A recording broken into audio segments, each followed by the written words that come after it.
Okay, hi everyone. This is a video tutorial to provide you some hints on assignment number 10 for Applied Science 246. Okay, so let's start problem number 1. This question here is an exercise of a concept of a transfer function and the impulse response. Okay, now in the part A, okay, there's one thing you need to be careful here. Now, when you try to find a transfer, according to the definition, transfer function is a ratio between the Laplace of the input and Laplace of the output. Okay, so the bottom one here, Laplace of the output. So the output here, the bottom one here is Laplace of the input. The input says is f of t. Okay, so let's just use capital F of s here. Okay. Well, for this particular system, now what is my input here, right? This is your input. Okay, this is your input. But however, right, now this input actually has nothing to do with your Laplace, your transfer function, because transfer function is only a ratio of y of s to this. Because when you take Laplace transformation of both sides of this equation and assuming all initial condition to be 0, and what you're going to get is s squared, okay, plus 2s plus 2 multiplied by capital Y of s. Okay, now even though I know something over here, okay, you take Laplace, you know that you get here. But however, what you're looking for is only looking for a ratio between capital Y of s and a capital F of s. So you can consider this as your capital F of s. Okay, so then your Laplace, and your transfer function, okay, is simply just 1 over n squared plus 2s plus 2, okay, which has nothing to do with what your actual input is. Okay,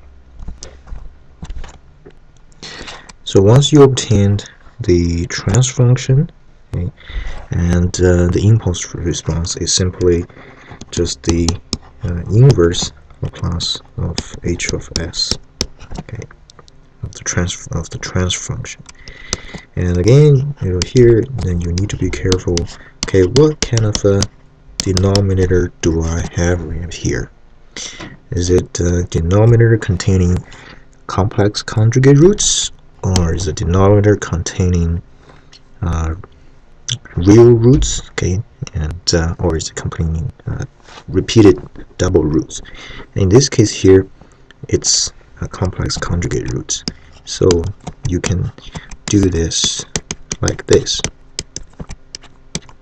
right? And inverse that, it's just e to the negative t sine t. Okay, so that's the impulse response. The second part here, okay, now I don't require to solve the system, but we do only have to use the convolution concept. Okay, so here's your impulse response. So if this is the impulse response, then the system output, right? The system output will be the input convolute the output. The impulse response. So right now your actual input is sine alpha t, and convolute your h of t, which is this. Okay, now that is your y of t at this stage, and that's it. Okay. Yeah. So in this question, just bear in mind, transfer function is only a ratio between the Laplace of the output over Laplace of the input. Okay. Question 2. Okay. The system has the transfer function of this. Find the impulse response. Determine the output given that input is this. So the first step, right, is simply just the inverse of capital H of s. Okay. And this is very straightforward, and because h of s contains two simple roots, okay, so you need to do a partial fraction. Okay, and find a and b, and find the inverse Laplace, and what you can answer is going to be here. And for part B, determine the output given that input is this. So this question here, you better use, you don't want to, well, okay, first of all, your y of t is h of t, and convolute your u of t, right? U of t is this. Okay? So this gives you h of t. But I don't need you to do it in a graphical way of this. Of course, you want to do that, it's fine. But over here, you can use the Laplace transformation to do that. So to do that, so get what we get. Take Laplace transform on both sides, and you get h of s multiplied by the Laplace transform of this, which is 1 over s. Okay, yeah. So h of s is over here. There we go. And so that gives you your y of s. And you do a simple partial fraction. Okay, and you find a and b, and do an inverse Laplace, and you find y of t. So that's basically this question, problem 2. Problem 3, okay, now this question here, you need to exercise Fourier diagram and to find the equation motion, or differential equation that describes the motion of the mass here. Now bear in mind that the cart, okay, is considered as a massless cart, and the motion of the mass is described by variable y. So basically this is your output. Now someone will say, what is my input over here? Well, the input is actually going to be this one here. And the reason you will see after the free body diagram. So the free body diagram here, this is your mass here. Okay. Now there's no other external force applying to the mass. The only external force that apply to the mass come from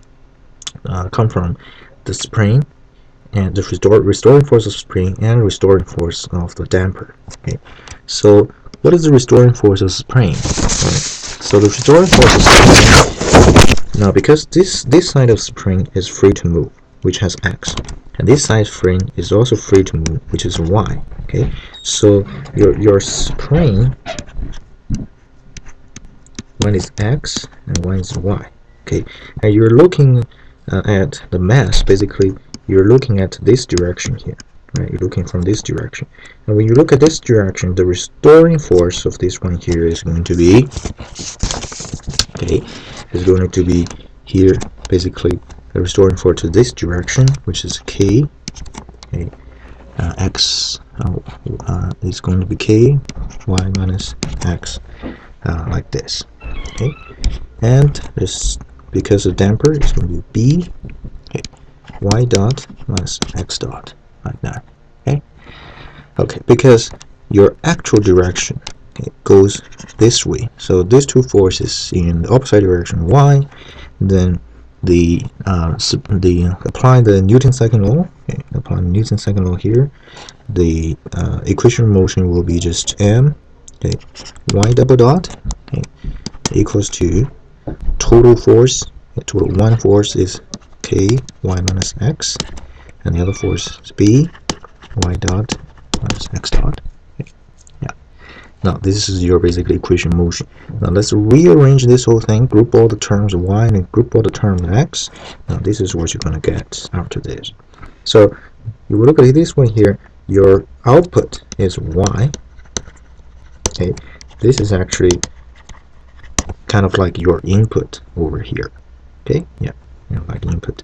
Essentially, you can give an initial displacement of the cart, okay, and it depends on your initial displacement y, then there could be certain kind of restoring force inside the k and the b, okay, which will be causing the motion of the mass.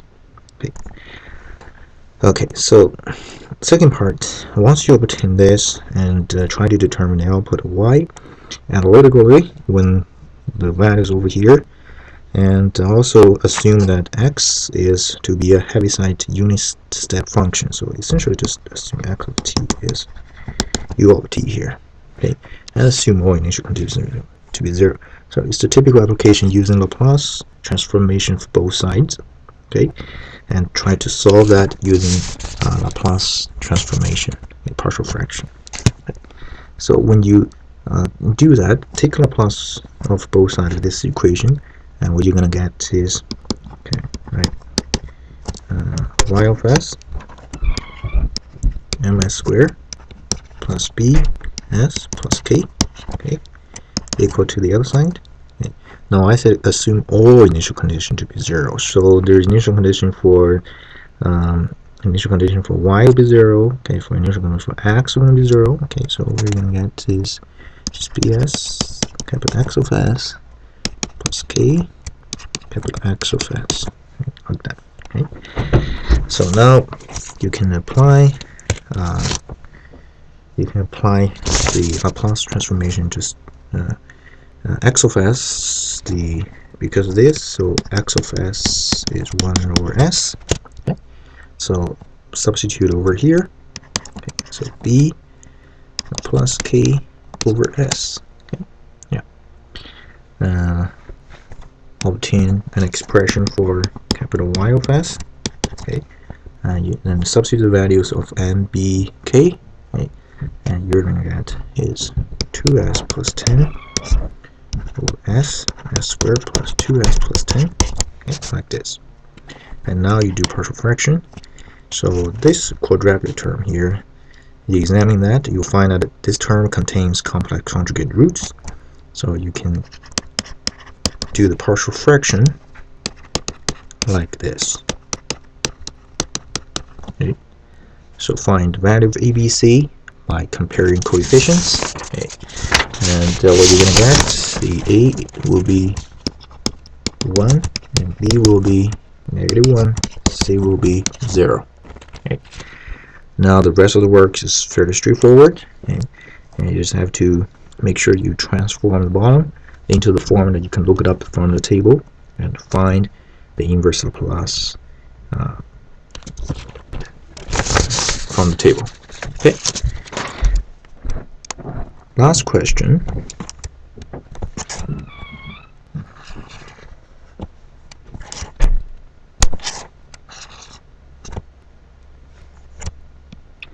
Is a Fourier series. So this is actually one of the questions I gave for this week tutorial. Okay, so this is a sawtooth question, sawtooth signal or function, and the period of this one is 2 pi. Okay, and then it goes from this is pi over 2 to negative pi over 2. Okay, and it's a straight line, right? This function is given over here. So it's a typical application of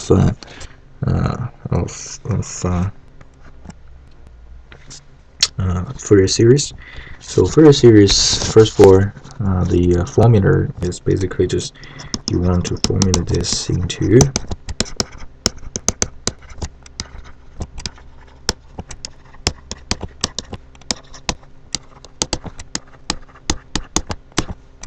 this. And how do I find A naught? Well, A naught is what we call the DC component, right? Now, what the formula is, 1 over T naught over 0 to T naught f of t dt. Okay, so T naught here is 2 pi. Okay. Now you can try it out. Just basically 1 over T naught, 1 over 2 pi, 0 to 2 pi, and f of t is 1 over 2 pi minus t and dt. Yeah, there's no problem. You tried it out. Okay, this is actually 0. Okay, now, but you can also look at the curve. Look at the function, the curve. Okay. Now we said it's DC component. You look at this one here. There's nothing, no DC component, no mean value. So the mean value here is 0. So A naught is naturally a 0. Okay. Now AN here, now session also 0. So you can similarly you can do the calculation physically. Okay. Yeah.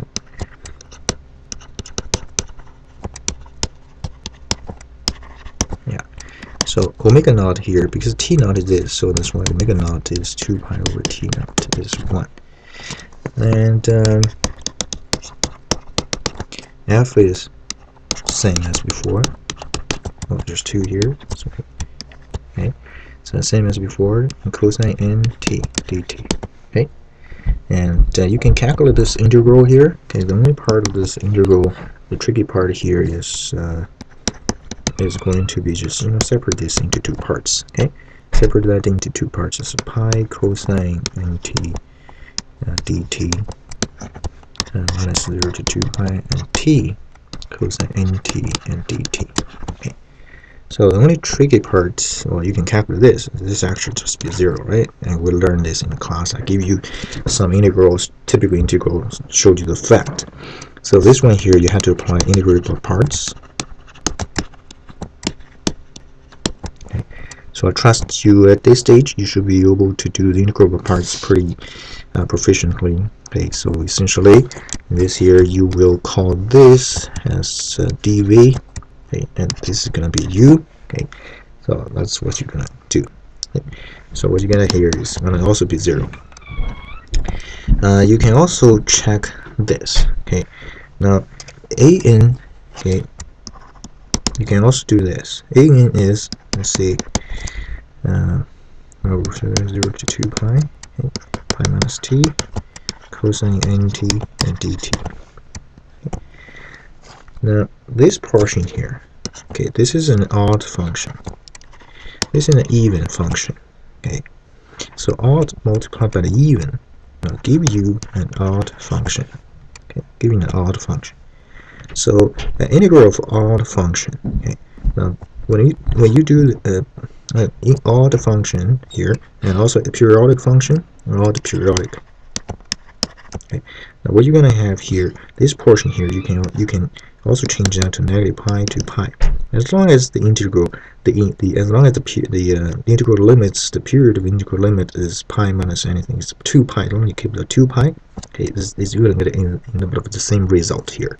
Okay, so this actually tells us an integral, okay, of an odd period of the function here is actually 0, right? As remember that in the class. Okay, in the class, basically negative a to a f of t dt is 0 if f of t is odd.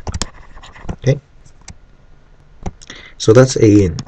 And bn, you can do the same thing, and you will have bn, which is 1 over 2 pi, okay, and 0 to 2 pi. There's 2 here, 1 over 2 pi minus t, and sine nt dt. Okay. So you do that, and it's just to separate everything. Okay, and what you're gonna get is 1 over 2 pi, okay, 0 to 2 pi, okay, pi sine nt minus 0 to 2 pi t sine nt dt. Okay. And this term over here is 0. Okay. And this term here, integral by parts. Integrate by parts. Okay. What you're gonna end up with this portion here is 2 pi over n. Okay, it's 2 pi over n.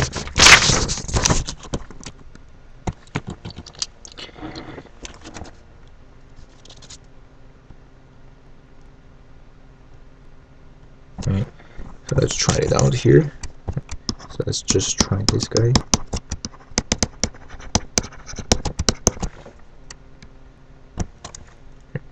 If I'm going to try this guy here, I will get the integral of parts, right?